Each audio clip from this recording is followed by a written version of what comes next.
ਗੁਜਰੀ ਮਹਿਲਾ ਪੰਜਵਾਂ।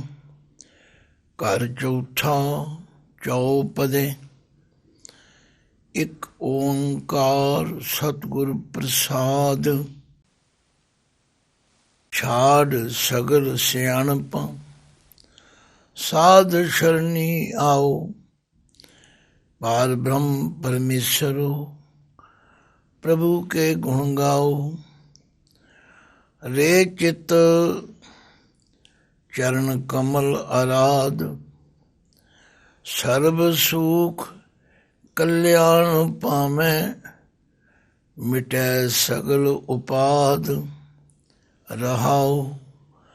ਮਾਤ ਪਿਤਾ ਸੁਤ ਮੀਤ ਭਾਈ ਤਿਸ ਬਿਨਾ ਨਹੀਂ ਕੋਇ।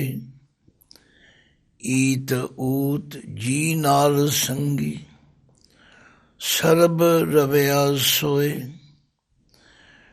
ਕੋਟ ਜਤਨ ਉਪਾਵ ਮਿਥਿਆ ਕਛ ਨਾ ਆਵੈ ਕਾਮ। ਸ਼ਰਨ ਸਾਧੂ ਨਿਰਮਲਾ ਗਤ ਹੋਏ ਪ੍ਰਭ ਕੈ ਨਾਮ। ਅਗਮ ਦਇਆਲ ਪ੍ਰਭੂ ਊਚਾ ਸ਼ਰਨ ਸਾਧੂ ਜੋਗ। ਤਿਸ ਪ੍ਰਾਪਤ ਨਾਨਕਾ ਜਿਸ ਲਿਖਿਆ ਧੁਰ ਸੰਜੋਗ। ਵਾਹਿਗੁਰੂ ਜੀ ਕਾ ਖਾਲਸਾ ਵਾਹਿਗੁਰੂ ਜੀ ਕੀ ਫਤਿਹ। ਗੁਰੂ ਪਾਤਸ਼ਾਹ ਦੀ ਕਿਰਪਾ ਦਾ ਸਦਕਾ ਹੁਣ ਅਸੀਂ ਗੁਜਰੀ ਰਾਗ ਵਿੱਚ 501 ਅੰਗ ਤੇ ਧੰਨ ਧੰਨ ਗੁਰੂ ਅਰਜਨ ਦੇਵ ਜੀ ਦੇ ਮੁਖਾਰਬਿੰਦ ਤੋਂ ਉਚਾਰਨ ਕੀਤੇ ਹੋਏ ਸ਼ਬਦ, ਜਿਸ ਦਾ ਸਿਰਲੇਖ ਗੁਜਰੀ ਮਹਿਲਾ ਪੰਜਵਾਂ। ਰਾਗ ਗੁਜਰੀ ਹੈ, ਪੰਜਵੇਂ ਪਾਤਸ਼ਾਹ ਦੇ ਮੁਖਾਰਬਿੰਦ ਤੋਂ ਉਚਾਰਨ ਕੀਤਾ ਹੈ। ਘਰ ਚੌਥਾ, ਇਸ ਨੂੰ ਚੌਥੇ ਘਰ ਵਿੱਚ ਗਾਇਨ ਕਰਨ ਦੀ ਸੇਧ ਅਗਵਾਈ ਦਿੱਤੀ ਔਰ ਚੌਪਦੇ ਇਸ ਸ਼ਬਦ ਦੇ 4 ਪਦੇ ਹਨ। ਸ਼ਬਦ ਦੀ ਆਰੰਭਤਾ ਸਮੇਂ ਗੁਰੂ ਮਹਾਰਾਜ ਆਪਣੇ ਇਸ਼ਟ ਦਾ ਮੰਗਲਾਚਰਨ ਕਰਦੇ ਹਨ। ਪਰਮਾਤਮਾ ਇੱਕ ਹੈ, ਸਰਵ ਸ਼ਕਤੀਵਾਨ ਹੈ, ਸਰਵ ਵਿਆਪਕ ਹੈ ਔਰ ਸੱਚੇ ਗੁਰੂ ਦੀ ਕਿਰਪਾ ਦੁਆਰਾ ਉਸ ਦੀ ਸੋਝੀ ਪ੍ਰਾਪਤ ਹੁੰਦੀ ਹੈ। ਤੋ ਇਸ ਸ਼ਬਦ ਦੇ ਅੰਦਰ ਧੰਨ ਗੁਰੂ ਅਰਜਨ ਦੇਵ ਪਾਤਸ਼ਾਹ ਜੀ ਸਾਨੂੰ ਜਾਚ ਸਿਖਾਉਂਦੇ ਹਨ। ਹੇ ਭਾਈ, ਆਪਣੇ ਚਿੱਤ ਨੂੰ ਚਿੱਤ ਕਹੋ, ਮਨ ਕਹੋ, ਹਿਰਦਾ ਕਹੋ, ਇਹ ਲਗਭਗ ਸਮ ਅਰਥੀ ਅੱਖਰ ਹੈ। ਅਸੀਂ ਕਈ ਵਾਰੀ ਮਨ ਕਹਿੰਦੇ ਹਾਂ, ਕਈ ਕਹਿੰਦੇ ਚਿੱਤ ਕਹਿੰਦੇ ਹਾਂ। ਮੇਰਾ ਚਿੱਤ ਨਹੀਂ ਲੱਗਦਾ, ਮੇਰਾ ਮਨ ਨਹੀਂ ਲੱਗਦਾ। ਤੋ ਇਹ ਇੱਕੋ ਜਿਹੇ ਅਰਥਾਂ ਵਿੱਚ ਅੱਖਰ ਆਉਂਦਾ ਹੈ। ਹਾਂ, ਇਹ ਗੱਲ ਜ਼ਰੂਰ ਸਮਝਣ ਵਾਲੀ ਹੈ ਕਿ ਸਾਰੀ ਖੇਡ ਇਸ ਮਨ ਦੀ ਹੈ। ਭਗਤ ਕਬੀਰ ਜੀ ਨੇ ਵੀ ਬੜਾ ਜ਼ੋਰ ਦੇ ਕੇ ਕਿਹਾ ਹੈ ਕਿ ਮੰਮਾ ਮਨ ਸਿਉ ਕਾਜ ਹੈ। ਮਨ ਸਾਧੇ ਸਿੱਧ ਹੋਏ, ਮਨ ਹੀ ਮਨ ਸਿਉ ਕਹਿ ਕਬੀਰਾ। ਮਨ ਸਾ ਮਿਲਿਆ ਨਾ ਕੋਏ। ਸਾਰੀ ਖੇਡ ਮਨ ਦੀ ਹੈ। ਜੇ ਮਨ ਟਿਕ ਗਿਆ, ਜੇ ਮਨ ਲੱਗ ਗਿਆ, ਜੇ ਮਨ ਜੁੜ ਗਿਆ ਤੇ ਕਾਰਜ ਹੋ ਗਿਆ। ਇਸੇ ਲਈ ਪਾਤਸ਼ਾਹ ਨੇ ਕਿਹਾ, ਮਨ ਸਮਝਾਵਨ ਕਾਰਨੇ ਕਛੁਕ ਪੜੀਏ ਗਿਆਨ। ਮਨ ਨੂੰ ਸਮਝਾਉਣਾ ਪੈਂਦਾ। 100 ਵਿੱਚੋਂ 99% ਲੋਕਾਂ ਦੀ ਸ਼ਿਕਾਇਤ ਇਹ ਹੋਈ, ਸਾਡਾ ਜੀ ਮਨ ਨਹੀਂ ਟਿਕਦਾ, ਸਾਡਾ ਜੀ ਚਿੱਤ ਨਹੀਂ ਟਿਕਦਾ। ਭਈ ਅਸੀਂ ਮਨ ਨੂੰ ਟਿਕਾਉਣਾ ਨਹੀਂ ਚਾਹੁੰਦੇ, ਮਨ ਨਾਲ ਤੇ ਗੱਲ ਕਰਦੇ ਨਹੀਂ। ਮਨ ਸਾਡਾ ਹੈ, ਸਾਨੂੰ ਹੀ ਟਿਕਾਉਣਾ ਪੈਣਾ। ਇਸ ਲਈ ਮਹਾਂਪੁਰਖਾਂ ਨੇ ਗੁਰਬਾਣੀ ਅੰਦਰ ਆਪਣੇ ਮਨ ਪਰਥਾਏ ਬੜੀ ਗੱਲ ਕੀਤੀ। ਮਨ ਰੇ ਸਮਝ ਕੌਣ ਕੁਮਤੈ ਲੀਨੀ। ਮਨ ਹੀ ਭੈੜੇ ਪਾਸੇ ਜਾਂਦਾ ਤੇ ਮਨ ਨੂੰ ਹੀ ਰੋਕ ਕੇ ਅਸੀਂ ਚੰਗੇ ਪਾਸੇ ਲਾਉਣਾ। ਹਾਂ, ਗੁਰੂ ਸ਼ਬਦ ਦੀ ਵਿਚਾਰ ਕਰਨ ਦੇ ਨਾਲ ਸਾਨੂੰ ਉਹ ਜਾਚ, ਉਹ ਤਰੀਕਾ, ਉਹ ਢੰਗ ਆ ਜਾਂਦਾ। ਜਿਵੇਂ ਬਾਣੀ ਵਿੱਚ ਸਮਝਾਇਆ ਗਿਆ ਹੈ ਕਿ ਫਲ ਕਾਰਨ ਫੂਲੀ ਬਨ ਰਾਏ। ਹਮੇਸ਼ਾ ਬਨਸਪਤੀ ਨੂੰ ਪਹਿਲੇ ਫੁੱਲ ਆਉਂਦੇ ਹਨ, ਪਰ ਫੁੱਲ ਇਸ ਗੱਲ ਦੇ ਸੂਚਕ ਨੇ ਕਿ ਇਸ ਤੋਂ ਬਾਅਦ ਫਲ ਆਏ। ਕੋਈ ਬੂਟਾ ਲੈ ਲਓ, ਅਮਰੂਦ ਦਾ ਲੈ ਲਓ, ਅੰਬ ਦਾ ਲੈ ਲਓ, ਅਨਾਰ ਦਾ ਲੈ ਲਓ, ਕੋਈ ਪਹਿਲਾਂ ਹਮੇਸ਼ਾ ਫੁੱਲ ਆਉਂਦੇ ਤੇ ਫੁੱਲਾਂ ਤੋਂ ਬਾਅਦ ਫਿਰ ਫਲ ਬਣਦੇ ਹਨ। ਫਲ ਕਾਰਨ ਫੂਲੀ ਬਨ ਰਾਏ, ਫਲ ਲਾਗਾ ਤਬ ਫੂਲ ਬਿਲਾਏ। ਗਿਆਨੇ ਕਾਰਨ ਕਰਮ ਬਿਹਾਸ, ਗਿਆਨ ਭਇਆ ਤੋ ਕਰਮੈ ਨਾਸ। ਤੋ ਇਹ ਜਿਤਨੇ ਪ੍ਰਮਾਣ ਗੁਰਬਾਣੀ ਵਿੱਚ ਦਿੱਤੇ ਨੇ, ਇਹਨਾਂ ਦਾ ਮੂਲ ਮੰਤਵ ਇਹ ਹੈ ਕਿ ਆਪਣੇ ਮਨ ਨੂੰ ਸਮਝਾਓ। ਤੋ ਇਸ ਪਾਵਨ ਸ਼ਬਦ ਦੀ ਰਹਾਉ ਦੀ ਪੰਕਤੀ ਅੰਦਰ ਧੰਨ ਗੁਰੂ ਅਰਜਨ ਦੇਵ ਜੀ ਫਰਮਾਉਂਦੇ ਨੇ, ਰੇ ਚਿਤ ਚਰਨ ਕਮਲ ਆਰਾਧ। ਕਈ ਲੋਕ ਪੁੱਛਦੇ ਨੇ ਜੀ ਮਨ ਸਾਡਾ ਬਾਣੀ ਵਿੱਚ ਨਹੀਂ ਲੱਗਦਾ। ਭਾਈ ਕਿੱਥੇ ਲੱਗਦਾ ਹੈ? ਸਾਨੂੰ ਦੱਸਣਾ ਤੇ ਪਵੇਗਾ।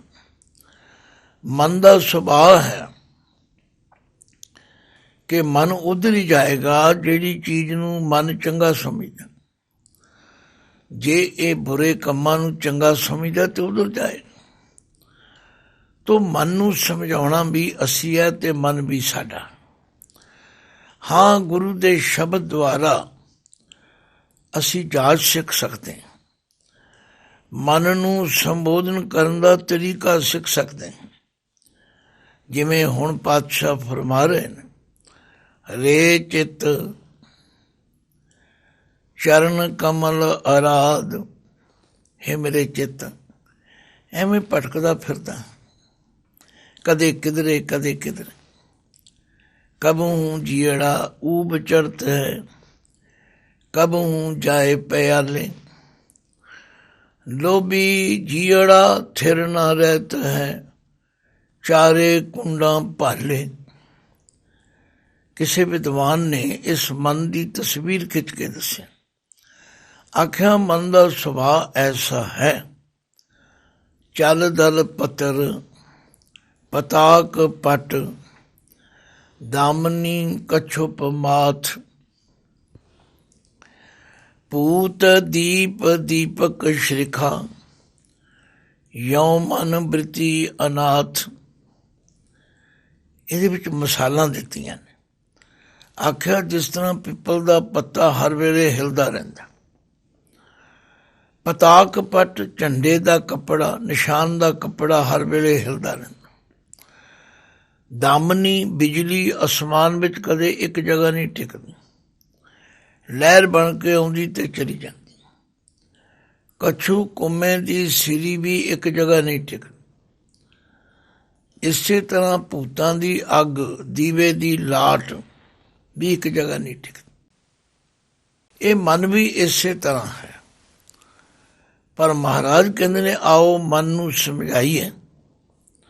ਰੇ ਚਿੱਤ ਚਰਨ ਕਮਲ ਆਰਾਧ। ਹੈ ਮੇਰੇ ਚਿੱਤ, ਤੂੰ ਪਰਮਾਤਮਾ ਦੇ ਸੋਹਣੇ ਕਮਲ ਵਰਗੇ ਚਰਨਾਂ ਨੂੰ ਆਰਾਧ। ਆਰਾਧ ਦੇ ਧੱਦੇ ਨੂੰ ਸਿਹਾਰੀ ਹੈ, ਆਰਾਧਨਾ ਕਰ। ਮਨ ਦਾ ਸੁਭਾਅ ਬੱਚਿਆਂ ਵਰਗਾ। ਜਿਵੇਂ ਬੱਚੇ ਨੂੰ ਮਾਂ ਕਹੇ ਬੇਟਾ ਕੰਮ ਕਰ, ਆਂਦਾ ਮੰਮੀ ਮੈਨੂੰ ਕੀ ਮਿਲੇਗਾ। ਫਿਰ ਸਿਆਣੀ ਮਾਂ ਉਸ ਨੂੰ ਚੀਜ਼ੀ ਦਾ ਲਾਲਚ ਦਿੰਦੀ ਹੈ। ਤੈਨੂੰ ਚੀਜ਼ੀ ਮਿਲੇਗੀ। ਸੱਚਮੁੱਚ ਇਸੇ ਤਰ੍ਹਾਂ ਜਦੋਂ ਮਨ ਨੂੰ ਆਪਾਂ ਪ੍ਰੇਰਾਂਗੇ ਤੇ ਮਨ ਦਾ ਸਵਾਲ ਹੈ ਮੈਨੂੰ ਫਿਰ ਕੀ ਮਿਲੇਗਾ। ਰੇ ਚਿੱਤ ਚਰਨ ਕਮਲ ਅਰਾਧ,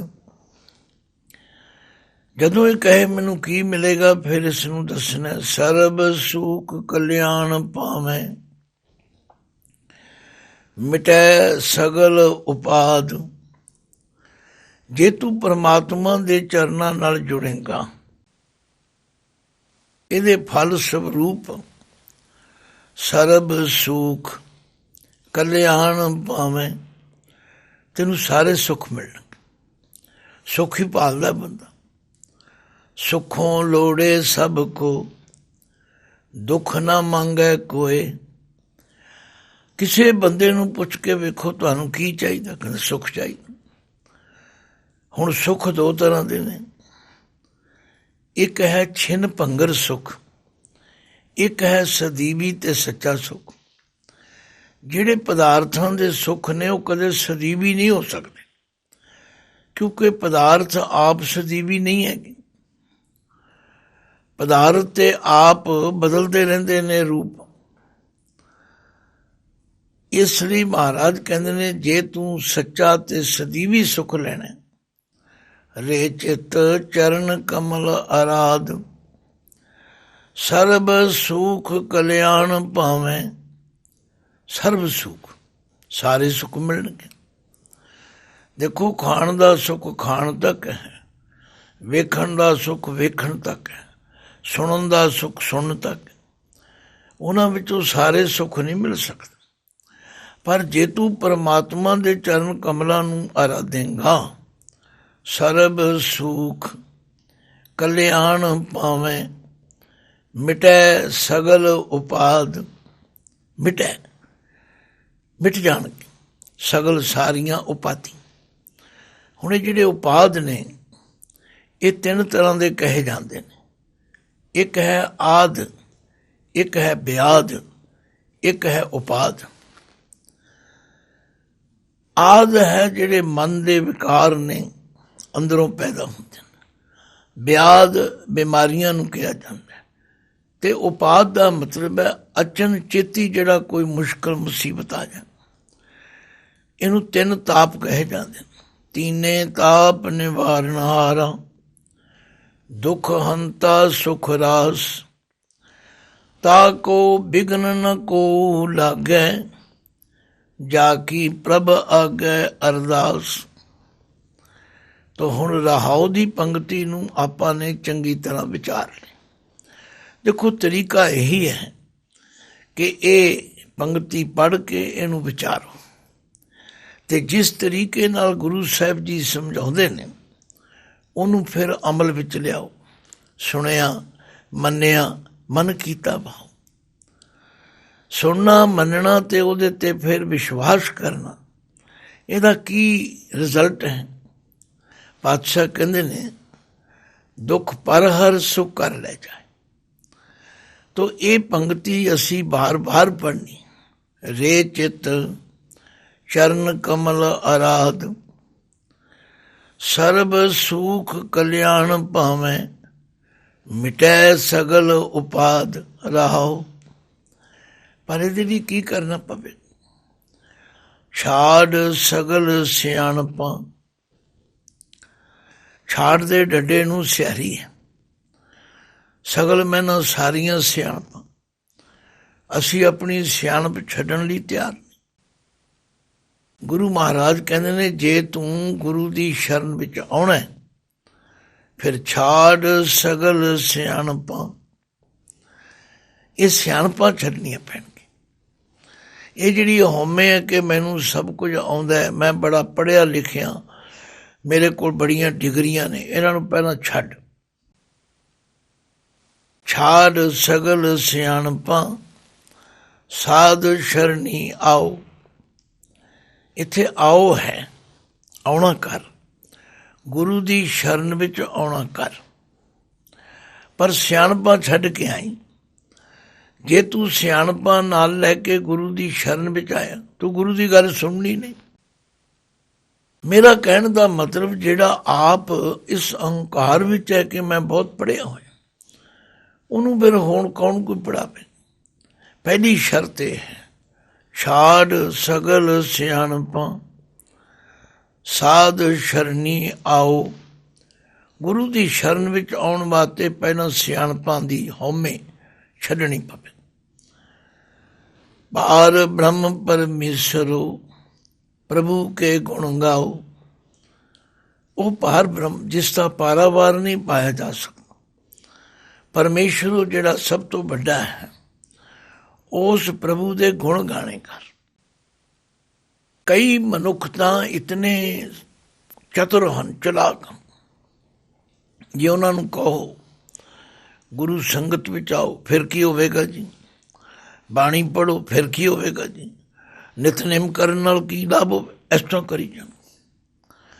ਮਹਾਰਾਜ ਕਹਿੰਦੇ ਨੇ ਜੇ ਇਸ ਤਰ੍ਹਾਂ ਦੀਆਂ ਚਤੁਰਾਈਆਂ ਤੇ ਸਿਆਣਪਾਂ ਕਰੋਗੇ ਫਿਰ ਨਹੀਂ ਕਰ ਪਾਣਾ। ਛਾੜ ਸਗਲ ਸਿਆਣਪਾਂ ਸਾਧ ਸ਼ਰਨੀ ਆਓ। ਪਾਰ ਬ੍ਰਹਮ ਪਰਮੇਸ਼ਰੋ ਪ੍ਰਭੂ ਕੇ ਗੁਣ ਗਾਓ। ਪਰਮਾਤਮਾ ਦੇ ਗੁਣ ਗਾਓ। ਜਿਉਂ ਜਿਉਂ ਗੁਣ ਗਾਓਗੇ ਤਿਉਂ ਤਿਉਂ ਮਨ ਤੋਂ ਹਉਮੈ ਦੀ ਮੈਲ ਹਟੇ।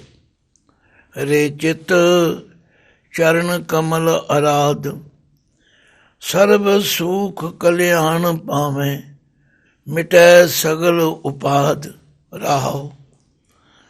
ਫਿਰ ਕਈ ਕਹਿਣਗੇ ਜੀ ਅੱਛਾ ਫਿਰ ਮਾਤਾ ਪਿਤਾ ਨੂੰ ਛੱਡ ਦੇਈਏ, ਇਹ ਧੀਆਂ ਪੁੱਤਰ ਛੱਡ ਦੇਈਏ, ਭਰਾ ਭਾਈ ਛੱਡ ਦੇਈਏ। ਮਹਾਰਾਜ ਕਹਿੰਦੇ ਨਹੀਂ, ਛੱਡਣ ਦੀ ਲੋੜ ਨਹੀਂ। ਇਹ ਅਸਲੀਅਤ ਨੂੰ ਸਮਝੋ। ਮਾਤਾ ਪਿਤਾ ਕਿੱਥੇ ਤੱਕ ਹਨ, ਪੁੱਤਰ ਕਿੱਥੇ ਤੱਕ ਹਨ, ਮਿੱਤਰ ਕਿੱਥੇ ਤੱਕ ਹਨ, ਭਰਾ ਕਿੱਥੇ ਤੱਕ। ਇਹਨਾਂ ਵਿੱਚੋਂ ਕੌਣ ਸਾਡਾ ਸਾਥੀ ਹੈ? ਮਾਤ ਪਿਤਾ ਸੁਤ ਮੀਤ ਭਾਈ ਤਿਸ ਬਿਨਾ ਨਹੀਂ ਕੋਏ। ਇਹ ਸਭ ਸੰਸਾਰ ਦੇ ਵਿੱਚ ਹੀ ਹਨ। ਇਹ ਅੰਤ ਸਮੇਂ ਕਿਸੇ ਦੇ ਨਾਲ ਸਾਥੀ ਨਹੀਂ ਬਣ ਸਕਦਾ। ਦੱਸੋ, ਕਿਸੇ ਦੀ ਮਾਂ, ਕਿਸੇ ਦਾ ਪਿਓ, ਆਪਾਂ ਵੀ ਕਿਸੇ ਦੇ ਮਾਂ ਪਿਓ ਕਿ ਅਸੀਂ ਨਾਲ ਨਿਭ ਸਕਦੇ? ਸਾਡਾ ਵੀ ਕੋਈ ਪੁੱਤਰ ਹੈ, ਅਸੀਂ ਵੀ ਕਿਸੇ ਦੇ ਪੁੱਤਰ ਹਾਂ। ਸਾਡਾ ਵੀ ਕੋਈ ਮਿੱਤਰ ਹੈ, ਅਸੀਂ ਵੀ ਕਿਸੇ ਦੇ ਮਿੱਤਰ। ਅਸੀਂ ਕਿੰਨਾ ਕੁ ਕਿਸੇ ਦੇ ਨਾਲ ਨਿਭ ਸਕਦੇ ਹਾਂ? ਬਸ ਗੁਰੂ ਸਾਨੂੰ ਇਹ ਗੱਲ ਸਮਝਾਉਂਦੇ, ਮਾਤ ਪਿਤਾ ਸੁਤ ਮੀਤ ਭਾਈ ਤਿਸ ਬਿਨਾ ਨਹੀਂ ਕੋਏ। ਈਤ ਊਤ ਜੀ ਨਾਲ ਸੰਗੀ ਸਰਬ ਰਵਿਆ ਸੋਏ। ਆਖਿਆ ਪਰਮਾਤਮਾ ਮਿੱਤਰ ਐਸਾ ਹੈ ਜਿਹੜਾ ਈਤ ਇੱਥੇ ਊਤ ਉੱਥੇ, ਜੀ ਨਾਲ ਸੰਗੀ ਇਸ ਜਿੰਦ ਦੇ ਨਾਲ ਸਾਥੀ ਬਣੇ। ਕਿਉਂਕਿ ਸਰਬ ਰਵਿਆ ਸੋਏ, ਪਰਮਾਤਮਾ ਹਰ ਜਗ੍ਹਾ ਤੇ ਵਿਆਪਕ ਹੈ। ਇਹ ਮਾਤਾ ਪਿਤਾ ਪੁੱਤਰ ਮਿੱਤਰ ਭਰਾ ਇਹ ਸਭ ਜਗ੍ਹਾ ਨਹੀਂ ਪਹੁੰਚ ਸਕਦੇ। ਬਸ ਇਹ ਗੱਲ ਗੁਰੂ ਦੇ ਕੋਲੋਂ ਸਮਝਣੀ। ਫਿਰ ਤੀਜੇ ਪਦ ਵਿੱਚ ਮਹਾਰਾਜ ਕਹਿੰਦੇ ਕੋਟ ਜਤਨ ਉਪਾਵ ਮਿਥਿਆ ਕਛ ਨਾ ਆਵੇ ਕਾਮ। ਇੱਥੇ ਕੋਟ ਦੇ ਟੈਂਕੇ ਨੂੰ ਸਿਆਰੀ, ਜਿਹਦਾ ਮਤਲਬ ਹੈ ਕਰੋੜ। ਕਰੋੜਾਂ ਯਤਨ ਕਰ ਲਓ, ਕਰੋੜਾਂ ਉਪਾਵ ਕਰ ਲਓ, ਸਭ ਮਿਥਿਆ, ਸਭ ਨਾਸ਼ਵੰਤ ਨੇ। ਕਛ ਨਾ ਆਵੇ ਕਾਮ, ਇਹਨਾਂ ਵਿੱਚੋਂ ਕੋਈ ਵੀ ਕੰਮ ਨਹੀਂ ਆਉਂਦਾ। ਪੜ੍ਹਦੇ ਰੋਜ਼ ਹਾਂ, ਅਵਰ ਕਾਜ ਤੇਰੇ ਕਿਤੇ ਨ ਕਾਮ। ਮਿਲ ਸਾਧ ਸੰਗਤ ਭਜ ਕੇਵਲ ਨਾਮ। ਕੋਟ ਜਤਨ ਉਪਾਵ ਮਿਥਿਆ। ਇਹਨਾਂ ਝੂਠੇ ਪਦਾਰਥਾਂ ਲਈ ਜਿੰਨੇ ਮਰਜ਼ੀ ਯਤਨ ਉਪਾਵ ਕਰੋ, ਕਛ ਨਾ ਆਵੇ ਕਾਮ, ਇਹਨਾਂ ਵਿੱਚੋਂ ਕੋਈ ਕੰਮ ਨਹੀਂ ਆਉਂਦਾ। ਸ਼ਰਨ ਸਾਧੂ ਨਿਰਮਲਾ ਗਤ ਹੋਏ ਪ੍ਰਭ ਕੈ ਨਾਮ। ਸ਼ਰਨ ਸਾਧੂ, ਗੁਰੂ ਦੀ ਸ਼ਰਨ ਵਿੱਚ ਆ ਜਾਓ, ਗੁਰੂ ਦੀ ਸਿੱਖਿਆ ਅਨੁਸਾਰ ਚੱਲੋ, ਨਿਰਮਲ ਹੋ ਜਾਓਗੇ। ਮਨ ਦੀਆਂ ਚਤੁਰਾਈਆਂ ਮੁੱਕ ਜਾਣਗੀਆਂ। ਗੁਰੂ ਸਮਝਾਏਗਾ, ਇਹ ਮਨ ਪਿਆਰਿਆ ਤੂੰ ਸਦਾ ਸੱਚ ਸੰਭਾਲੇ। ਇਹ ਕੁਟੰਬ ਤੂੰ ਜੇ ਦੇਖਦਾ ਚਲੇ ਨਾਹੀਂ ਤੇਰੇ ਨਾਲੇ। ਸਾਥ ਤੇਰੇ ਚਲੇ ਨਾਹੀਂ ਤਿਸ ਨਾਲ ਕਿਉਂ ਚਿਤ ਲਾਈਏ। ਐਸਾ ਕੰਮ ਮੂਲੇ ਨਾ ਕੀਚੈ जित अंत पछोताइए। सतगुरु का उपदेश सुन तू, होवै तेरे नाले।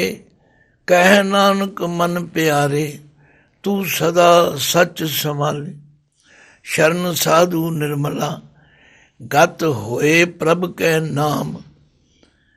नाम दे मम्मे नू सियारी है, तेरी गत हो जाएगी, तेरी कल्याण हो जाएगी, तेरी उच्ची आत्मक अवस्था बन जाएगी जे तू प्रभु दे नाम नाल जुड़।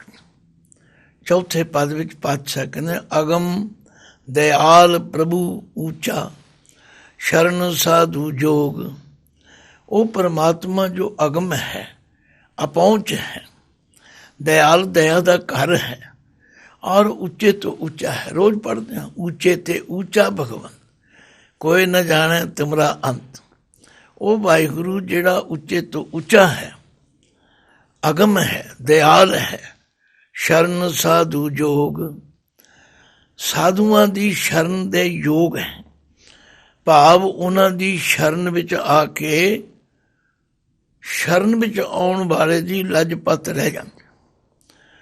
उस तो बिना होर कोई ऐसा समर्थ नहीं है। तिस प्रापत नानका, जिस लिखिया तुर संजोग। पर प्रभु का मलाप हुंदा किन्हां नूं है?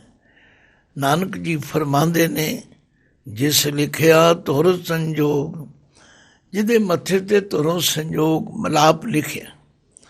देखो बाणी कितनी सुखैन है और किस तरह साडे मन दीयां गुंझलां, साडे सारे प्रश्नां दा उत्तर देंदी और तसल्ली कराउंदी। वाहिगुरु जी का खालसा, वाहिगुरु जी की फतेह।